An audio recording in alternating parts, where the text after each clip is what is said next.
Welcome to rucifail.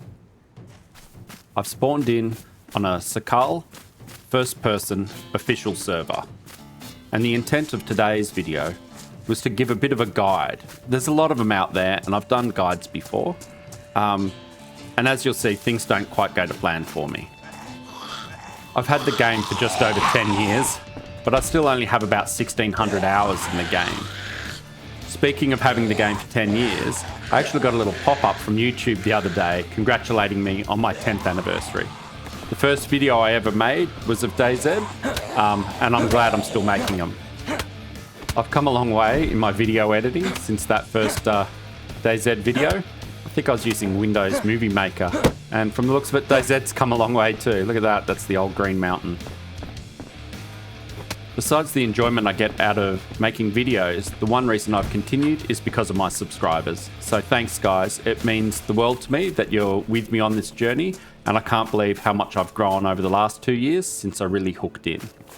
Over the last 2 years I've had some great successes and some poorly performing videos, but my most successful video is my vanilla base building guide one with 28,000 views, which is mind-boggling, and about 98 subscribers from it. So thanks guys, you guys are the best, you mean the world to me.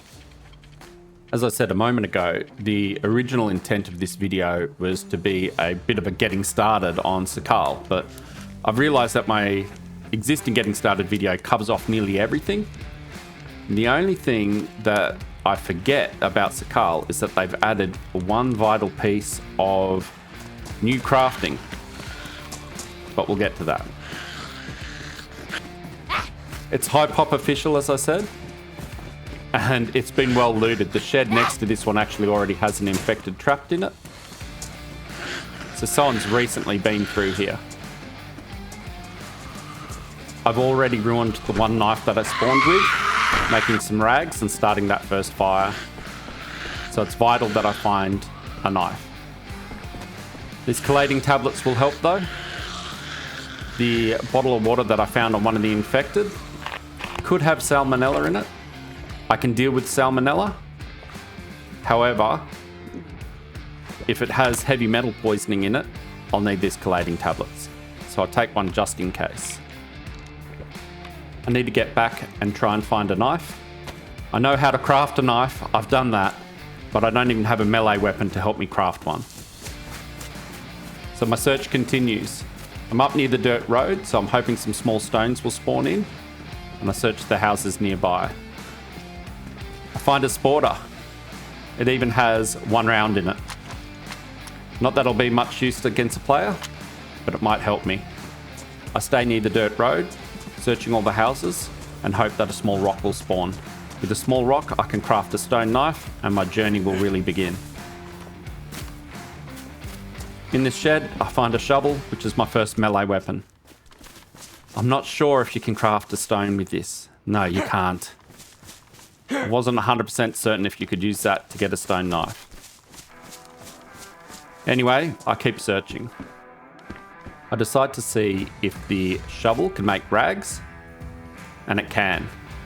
So I craft as many rags as I can. That way I can make a rope. All I need now is some bones, so I can make a hook. And I hear some flies. And here's an unfortunate survivor, but I can't carve them up. I need to be able to gut and prepare them so I can get their bones. They've been stripped bare, so there may be another player around, and from the looks of it, they may have been shot from behind. When a player falls on their face like that, and their legs are pointing in the direction that they were hit, it really implies that they were hit from behind. I think when you die from starvation, you usually fall on your back. Speaking of starvation, I'm getting hungry. And I hear a fox. I decide I'll risk using the sporter and see if I can kill him.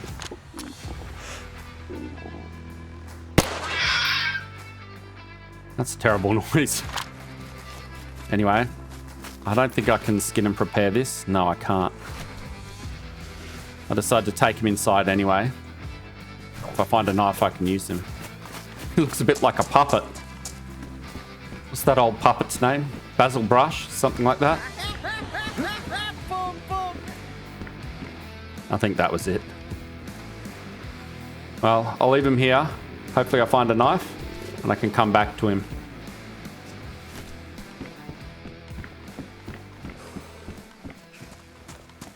I managed to locate a spring just near where I was.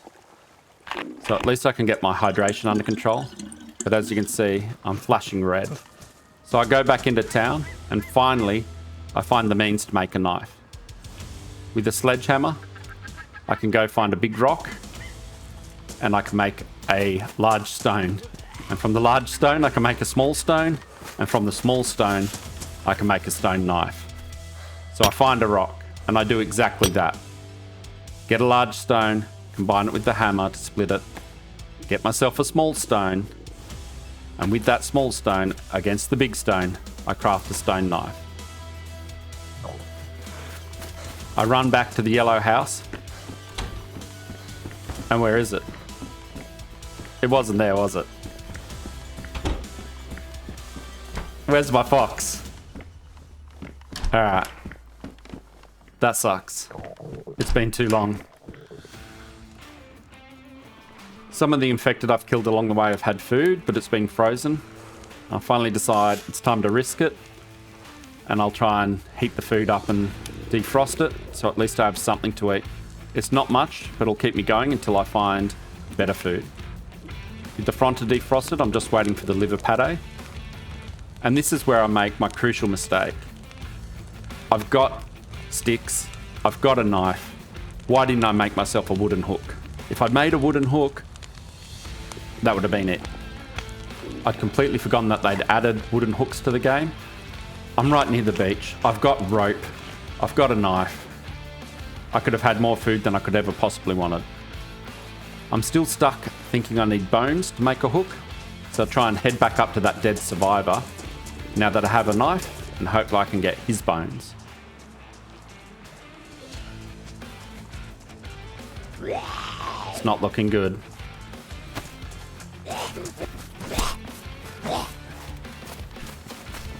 I'm such low health, I really don't want to get hit. I can't hear the flies. The survivor's not there anymore either. And now these infected are on me. I've got to try and deal it. Oh, and there was a stone! It finally spawned in. And there's another one. How my luck could have changed. I end up back in the caravan here. And I wait for the infected to lose interest in me before I decide to head back into town. I find no further food. I don't find anything else that I really need. I'm flashing red. And here we go. Peaches. The savior. I can open them. This could be the turning point. They're frozen. I need to defrost them. I've got everything on me for this occasion. I'm prepared. Let's start the fire. I need to get off the coast.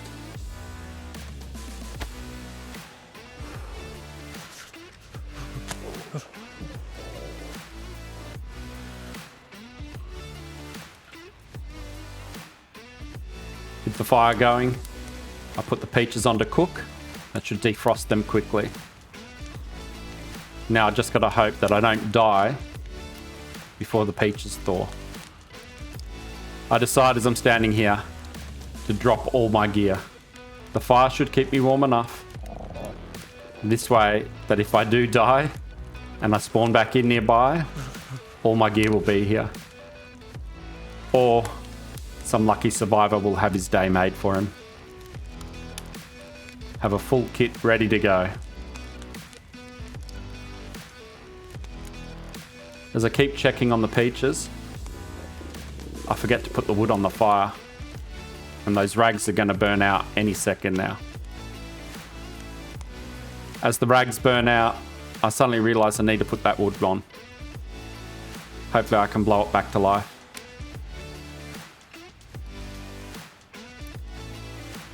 No, I can't. I just hope this doesn't reset the time that it takes to defrost the peaches, because that could be the end of me. Let's get the fire going again.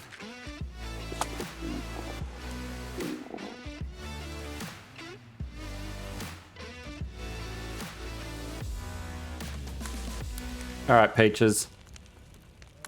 Let's do this. I'm not looking good. Ah. Well, some lucky survivor will have it. Hey, thanks for watching all the way to the end, guys. And thanks for being with me, for some of you, for nearly 10 years. That's 100 videos or just over or roundabout, not including the live streams and the shorts. Thanks, guys. That's awesome. See you in the next one. Cheers.